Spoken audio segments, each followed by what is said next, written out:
Miguel nos tem siglo XXI, nós tem diferentes coisas no uso ng material ng conhecimento uso de gente, sa kita dice comienzo e princípio de tudo o que nós tem preparado. Então, nós temos uma escola que carga agora que não 185 alunos, então nós consideramos mesmo uma escola relativamente chiquito, pero essa aqui lo que está fazendo é mais dulce, entre mais chiquito tem mais atenção.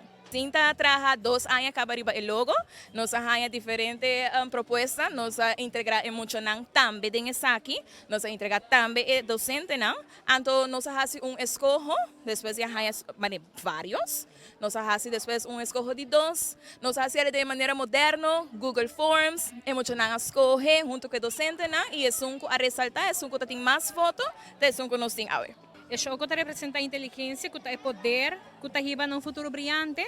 Também nós queremos estimular os alunos para estar pessoa independente e responsável de nossa comunidade.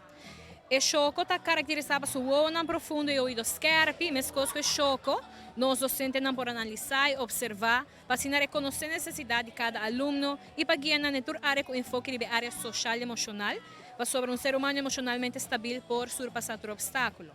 Também por a Bíblia, também por representar book. Na grego, Bíblia significa book. Bíblia é um elemento crucial de nosso fundamento católico que ajuda a fomentar norma e valor de nossos alunos. Mas que a Bíblia é um instrumento que guia nos em aspecto de espiritualidade, nós usamos book como guia para traspassar conhecimento nos nossos alunos.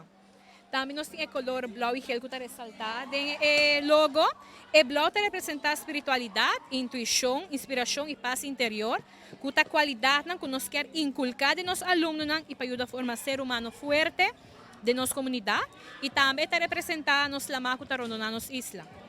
Gel representa o brilho de solo, o pueblo de San Nicolás talanta com a turma inta. Também nós temos bombillo. O bombillo é docente que carga o conhecimento e traspassar essa aqui na sua aluna de mundo de enseñanza que está em transição constantemente para meio de tendo conta com a habilidade fundamental do século XXI. E também o bombillo aparece 5 colores, que promete correr com dinamismo, paixão e poder. Verde para crescimento e juventude. Orange, inovação, criatividade e êxito. Vinha sabedoria. E por último, chinês para respeito. Essa aqui é o componente que está representando logo para o próximo ano.